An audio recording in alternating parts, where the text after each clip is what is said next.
Hello friends, तो आज हम सीटेट का तैयारी करने जा रहे हैं। ठीक है, हम सब यानी कि हम अगर पढ़ा रहे हैं, आप पढ़ रहे हैं, वैसे ही सभी बच्चे कर रहे हैं। ठीक है, हम भी फॉर्म भरे हैं, आप भी फॉर्म भरे होंगे, क्योंकि सितंबर में हमारा एग्ज़ाम है और लास्ट डेट कब तक का है?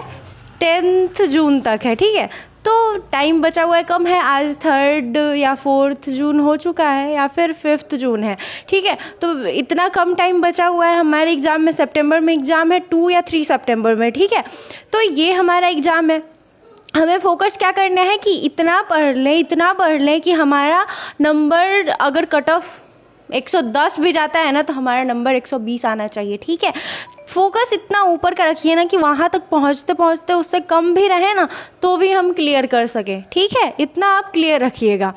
तो हम भी एक स्टूडेंट हैं, आप भी एक स्टूडेंट हैं, तो दोनों स्टूडेंट हैं, इसलिए हम लोग फ्रेंड्स हुए। ठीक है, तो हम इस सीटेट का आज सिलेबस दिखाने जा रहे हैं। ठीक है, तो आप सीटेट का सिलेबस जब क्लियर कीजिएगा ना, तो ये देखिएगा कि उसमें सबसे पहले नंबर कितना आता है, कौन कौन सा सबसे पहले उसमें पढ़ना क्या क्या है वो आपको क्लियर रहेगा। तभी तो आप क्वेश्चन देखेंगे, उसका टॉपिक देखेंगे, तो हम सब करवाएंगे। ठीक है, पूरा सिलेबस जितना होगा ना, उसमें से जितना टॉपिक आएगा वो हम सारा क्लियर करवाएंगे लेक्चर वाइज। ठीक है, तो आज हमारा फर्स्ट लेक्चर है, तो सिलेबस देख रहे हैं।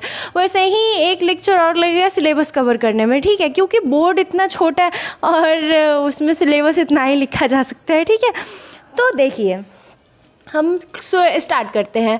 तो सबसे पहले हमारा फर्स्ट लेक्चर है सीटेट का। तो सिलेबस डिस्कशन सबसे पहले करते हैं कि उसमें हमें क्या पढ़ना है, कितना नंबर का क्या होगा। ठीक है, तो सब्जेक्ट हमारा क्या क्या है, उसमें क्वेश्चन कितने आते हैं और मार्क्स कितने आते हैं। ठीक है, तो इसमें निगेटिव मार्किंग नहीं है, इसलिए आप खुश हो जाइए, क्योंकि निगेटिव मार्किंग जब आता है ना, तो आप अगर सही भी 4 बनाकर आते हैं, अगर पंचमा आपका गलत हो गया तो वो 4 जो सही बनाए ना, उसमें से नंबर चला जाता है। इसका बहुत दुख होता है। पर सीटेट में आपको निगेटिव मार्किंग नहीं है, तो खुश रहिए। ठीक है, तो निगेटिव मार्किंग नहीं है, तो सबसे पहले हमको 150 नंबर का एग्ज़ाम होता है। ठीक है, उसमें सब अगर साइंस स्ट्रीम से हैं आप, तो आपको साइंस और मैथमेटिक्स पढ़ना पड़ेगा। अगर एसएसटी से हैं, फिर भी आपको मैथमेटिक्स और एसएसटी पढ़ना पड़ेगा। ठीक है, तो हमारा सब्जेक्ट सबसे पहले देखेंगे, क्वेश्चन देखेंगे और उसमें मार्क्स कितना आता है वो देखेंगे, और बहुत ध्यान से पढ़ेंगे। पूरा सिलेबस कवर करेंगे, PYQs करेंगे, और जो नया क्वेश्चन होगा वो सारा कवर करेंगे। इसलिए आप ध्यान देकर पढ़िएगा। ठीक है, कि आपका फुल में फुल मार्क्स आए। तो सबसे पहला सब्जेक्ट है हमारा, जो कि है बीएड पेपर का। ठीक है, तो बीएड पेपर में क्या है? Child development and pedagogy. ठीक है, ये हमारा बीएड का फुल पेपर है, चाइल्ड डेवलपमेंट एंड पेडागॉजी। ठीक है, जो बीएड किए हुए हैं और जो भी सीटेट का फॉर्म भरेंगे वो बीएड क्लियर किए होंगे या फिर उसमें होंगे, चल रहा होगा उनका बीएड। ठीक है, तो आप देखेंगे चाइल्ड डेवलपमेंट एंड पेडागॉजी पढ़ते हैं। उसके बाद आप इस पे क्लियर रहिएगा कि लैंग्वेज 1 आप कौन सा लिए हैं और लैंग्वेज 2 कौन सा लिए हैं। इसमें बहुत सारा डिफ़िकल्ट होता है, मेरे साथ भी होता है। तो आप ये क्लियर रखिएगा कि जब लैंग्वेज 1 लेंगे ना, तो वो हिंदी ले लीजिएगा, फिर आप इंग्लिश लीजिएगा। तो पेपर में जब आएगा ना क्वेश्चन, तो आप फर्स्ट में हिंदी बनाइएगा, या फिर जो सब्जेक्ट आपका लैंग्वेज फर्स्ट है वो बनाइएगा। ठीक है, तो वो आगे चल के हम देखेंगे। तो लैंग्वेज 1 जो आप हिंदी लेंगे उसमें आएगा 30 मार्क्स का, और वो मार्क्स भी 30 होगा, क्वेश्चन भी 30 होगा। चाइल्ड डेवलपमेंट एंड पेडागॉजी का भी 30 नंबर का 30 क्वेश्चन होंगे और 30 मार्क्स के होंगे।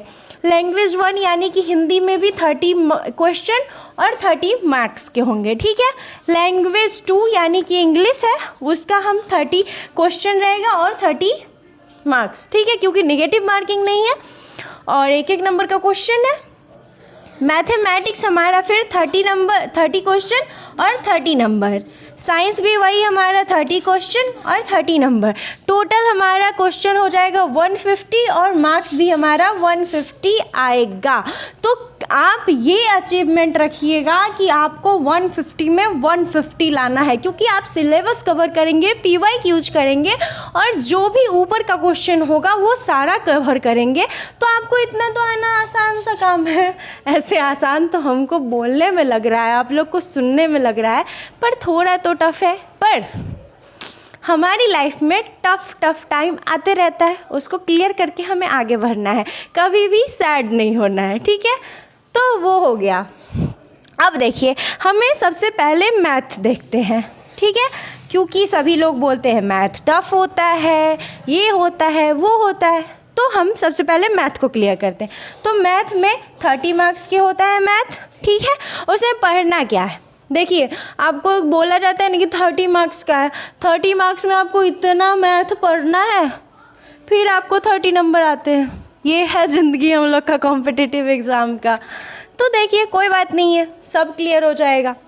तो नंबर सिस्टम पढ़ना है, उसमें नंबर सिस्टम में क्या क्या पढ़ना है कि नोइंग आवर नंबर्स, नंबर्स कितने हैं वो जानना है। प्लेइंग विथ नंबर्स, प्लेइंग उसके साथ खेलते रहना है कि ऐसे होगा वैसे होगा, जो भी होगा हम सब आपको पढ़ाएंगे और सब क्लियर हो जाएगा।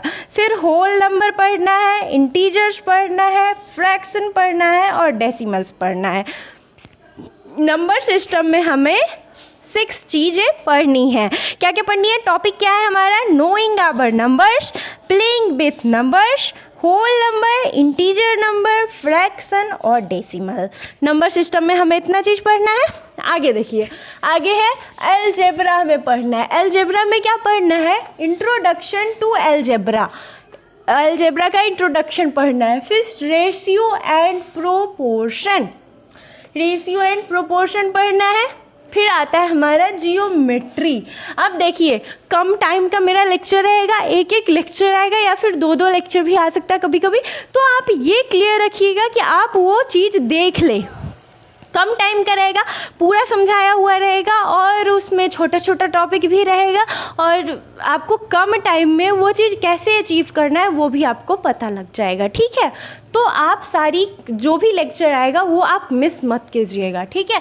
तो जियोमेट्री में क्या क्या पढ़ना है, बेसिक्स जियोमेट्रिकल आइडियाज। फिर पढ़ना है अंडरस्टैंडिंग शेप्स, यानी कि 2D और 3 डायमेंशन और 2 डायमेंशन का जो शेप होता है उसको जानना है। सिमेट्री जानना है, कंस्ट्रक्शन जानना है उसका, ठीक है। फिर आता है हमारा मेंसुरेशन। मेंसुरेशन में क्या क्या पढ़ना है, पेरीमीटर, एरिया, वॉल्यूम। अब ये पेरीमीटर, एरिया, वॉल्यूम ये बिना याद करे कैसे आ जाता है वो सब हम आपको बताएंगे एकदम इजी वे में। पूरा सिलेबस जितना है ना वो सारा आपका कवर करवाएंगे, उसके बाद PYQs भी करवाएंगे, ठीक है। इसलिए आप टेंशन मत लीजिए, हम सब करवा देंगे आपको, ठीक है। तो ये हो गया हमारा, तो पेरीमीटर, एरिया और वॉल्यूम हमारे ट्रायंगल, रेक्टेंगल और कोन, सिलेंडर, ये सब जितना भी होता है वो सब का पढ़ना है मेंसुरेशन में, ठीक है। तो वो आप क्लियर रखिएगा।